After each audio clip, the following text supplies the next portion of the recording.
पिता आणि पुत्र आणि पवित्र आत्मा यांच्या नावे.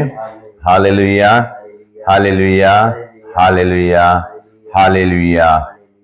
ख्रिस्तामध्ये उपस्थित प्रिय बंधू आणि भगिनीनो, आज माता कलिसिया ईश्वरीय दयेचा सण साजरा करत आहेत. ईश्वरीय दया, divine mercy, Jesus of divine mercy हा आपण पिक्चर पाहिलेला आहे, ते फोटो पाहिलेला आहे.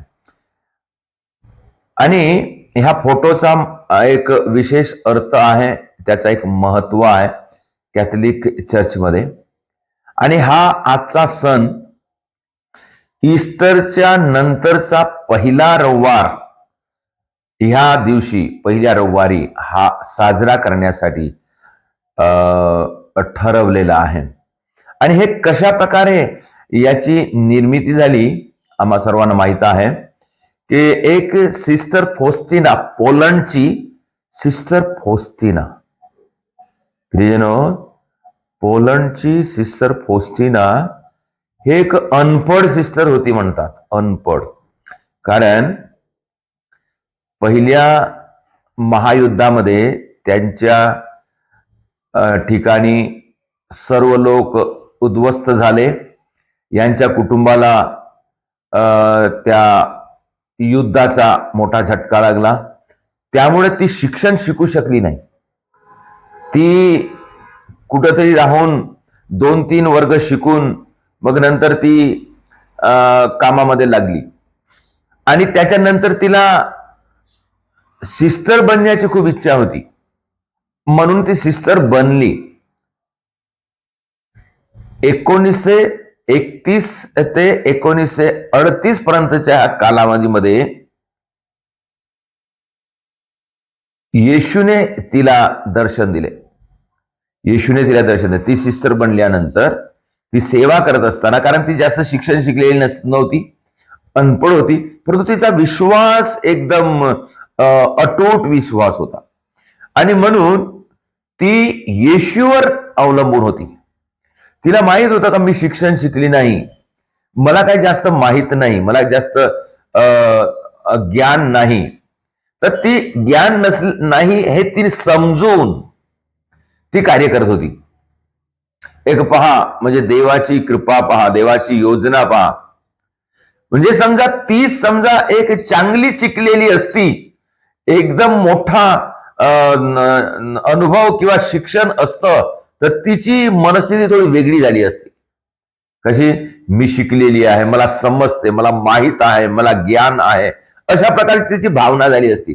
परंतु ती शिकली नाही, ती अनपढ आहे, तिला जास्त समजत नाही, म्हणून ती स्वतःला काय करत होती, विनम्रपणे ठेवत होती आणि सर्वांची सेवा करत होती. हे समजून का मला काही जास्त माहिती नाही, मला काही बुद्धी नाही, म्हणून ती काय करत होती, सर्वांची सेवा करत होती. आणि तिला कॉन्व्हेंटमध्ये जास्तीत जास्त किचन मध्ये काम देण्यात येत होतं.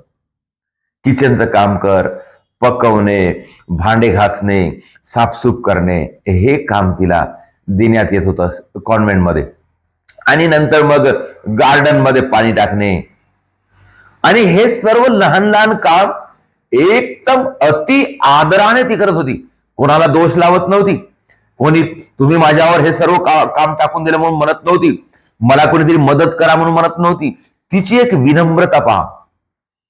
आणि हे सर्व करताना ती सर्व आपला भार येशूवर टाकत होती. येशूवर टाकून येशूच्या शक्तीवर अवलंबून राहू. देवा तू आहेस, देवा तू मला बोलावलेस, प्रभू तूच माझा आधार आहेस, मला काही माहित नाही, मला काही ज्ञान नाही, माझ्यावर दया कर, अशी प्रार्थना करत होती. आणि ती प्रेमाने, आनंदाने, हर्षा उल्हासाने सेवा करत होती. आणि म्हणून येशूने तिला एक विशेष जगा वेगळा, म्हणजे आतापर्यंत कधी अशा प्रकारची दयेचं चित्र कोणालाही दिसलं नव्हतं. तर 1931 मध्ये तिला पहिल्यांदा येशूने दर्शन दिलं. जो आपण दयेचे चित्र पाहतो, ईश्वरीय दयेचे चित्र आम्ही पाहतो, ते पहिलं चित्र सिस्टर फॉस्टिनाला प्रभू येशूनं प्रगट केला आणि अशा रूपामध्ये प्रभू येशू तिला प्रगट झाला 1931 मध्ये.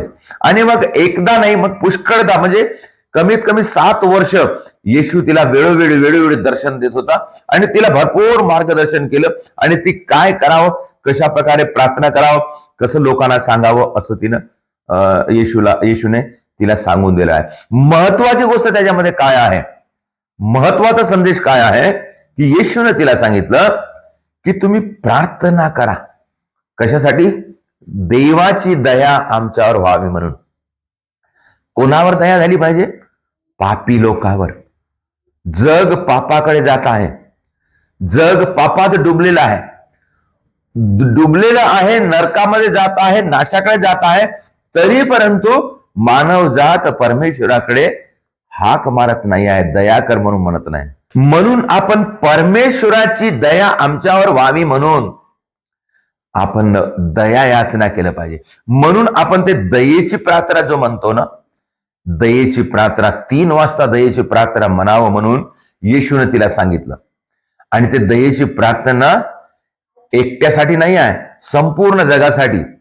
हे प्रभू येशू ख्रिस्ताच्या दुःखदायक दुःख सहनाप्रित्यर्थ हे प्रभू आमच्यावर व सर्व जगावर दया कर, अशा प्रकारे. म्हणून प्रिय बंधू आणि भगिनींनो, हे दयेची प्रार्थना आपण करत राहिलं पाहिजे, हे येशूची इच्छा आहे. आणि आम्हाला माहित आहे प्रभू येशू आमच्यावर दया करण्यासाठी तयार आहे, परंतु आम्ही दया मागलं पाहिजे. आम्ही पाहतो बर्तलोमी, आंधळा बर्तलोमी वाटेने रस्त्याच्या बाजूला बसलेला होता. तेव्हा त्यांनी ऐकलं का येशू इथून चालत आहे. त्यांनी आग्रहाने प्रार्थना करणं सुरू केलं. कोणती प्रार्थना सुरू केलं? हे दाविदाच्या पुत्रा येशू माझ्यावर दया कर, दाविदाच्या पुत्रा येशू माझ्यावर दया कर. आणि तेव्हा येशूने त्याच्यावर दया केली. आम्ही पाहतो लूक अध्याय 18:9 मध्ये आम्ही पाहतो 2 व्यक्ती, एक फरुशी आणि एक जकातदार, हे दोघं मंदिरामध्ये प्रार्थनेसाठी गेले. आणि जेव्हा ते प्रार्थना करत असताना एकाने कशी प्रार्थना केली का मी मोठा व्यक्ती आहे, मी उपवास करतो, मी महान आहो, अशा मी भक्ती करतो, अशा प्रकारे. परंतु एकाने काय केलं? देवा मी पापी आहे, माझ्यावर दया कर. हे परमेश्वरा मी पापी आहो, माझ्यावर दया कर. आणि त्याच्यावर दया केली गेली. म्हणून प्रिय बंधू आणि भगिनींनो, आम्हाला परमेश्वराकडे दयेसाठी विनवणी करणे फार गरजेचं आहे. आणि म्हणून आम्ही लूक अध्याय 6:36 मध्ये वाचतो. वचन आम्हाला शिकवते, जसा तुमचा स्वर्गीय पिता दयाळू आहे तसे तुम्ही दयाळू बना.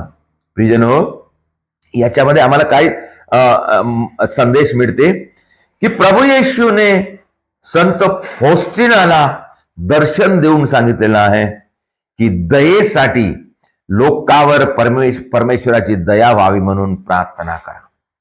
हा आमच्यासाठी संदेश आहे. आणि कोणासाठी प्रार्थना?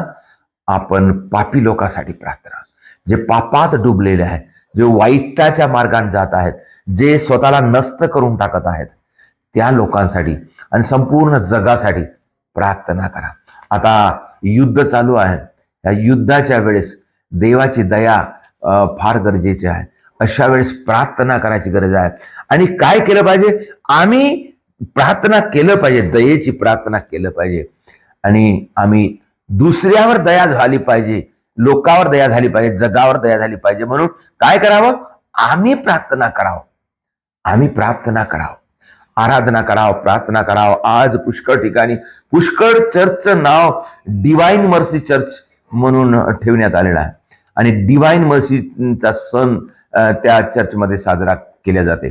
आज डिवाइन मर्सीचा ईश्वरीय दयेचा सण म्हणून आज मानला जातो. आणि म्हणून ह्या सणाच्या दिवशी आपण सुद्धा सर्व लोकांवर देवाची दया व्हावी म्हणून आपण प्रार्थना करूया. सर्व लोकांना देवाच्या दयेची चाहूल लागावी आणि सर्वजण हे समजावे म्हणून प्रार्थना करूया. आणि म्हणजे याचा अर्थ काय आहे की ज्याप्रमाणे संत फौस्टिनाने काय केलं की ती अनपढ होती, तिला काही समजत नाही, तिला बुद्धी नाही, तिला ज्ञान नाही. म्हणून मग आम्ही ती काय केली?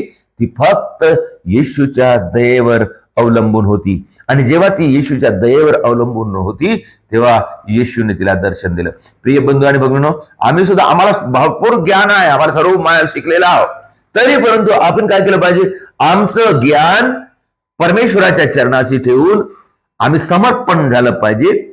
आणि देवा, मला काही समजत नाही, तुझी दया मला गरजेची आहे, माझ्यावर दया कर, माझ्यावर दया कर, मला समजवून दे, मला बुद्धी दे, मला ज्ञान दे. प्रिय बंधू आणि भगिनींनो, किती मोठे मोठे लोक होते, पंडित लोक होते, ज्ञानी लोक होते, त्यांना अशा प्रकारे येशूने दर्शन नाही दिलं. कारण काय, त्यांचं मन तयार नाही झालं. त्यांचं मन, मला जेव्हा ज्ञान आहे तेव्हा आम्ही काय करतो, आम्ही थोडस गर्वामध्ये जातो.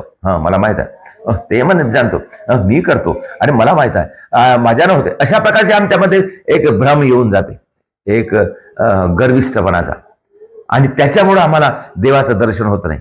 परंतु संत पौष्टिण्यानं काय केलं, तिला माहित होतं का ती अनपढ आहे, गवार आहे, तिला काही माहित नाही, बुद्धी नाही, म्हणून तिनं स्वतःला काय केलं, देवाच्या चरणात समर्पित केलं, आणि देवाच्या दयेची तिनं याचना केली, आणि तिला तिच्यावर दया करण्यात आली. आणि म्हणून प्रिय बंधू आणि भगिनींनो, आम्हाला एक शिकवण आहे की आम्ही देवाच्या दयेसाठी प्रार्थना करूया. देवाची दया आम्हाला होण्यासाठी. मला माहित आहे, मला समजते, मी बुद्धिमान आहे, तरी माझी बुद्धी काही कामाची नाही. माझी बुद्धी देवाच्या बुद्धीपेक्षा, देवाच्या आशीर्वादापेक्षा, देवाच्या दयेपेक्षा माझी बुद्धी, माझं ज्ञान, माझे टॅलेंट, माझे नॉलेज काही कामी नाही. परंतु मी देवाच्या आशीर्वादावर अवलंबून राहतो. अशी आम्ही प्रार्थना करूया. देवाला धन्यवाद देऊया आणि देवाकडे प्रार्थना करूया, प्रभू, आज संपूर्ण जगावर तुझी दया होऊ दे. संपूर्ण जगावर, विशेष करून पापी लोकांवर तुझी दया होऊ दे. जे भटकले लोक आहेत त्यांच्यावर तुझी दया होऊ दे. जे संकटात आहेत त्यांच्यावर तुझी दया होऊ दे. विशेष करून जे युद्ध चालू आहे त्या युद्धाला थांबवण्यासाठी तुझी दया या जगावर होऊ दे. म्हणून आपण अशी प्रार्थना करूया.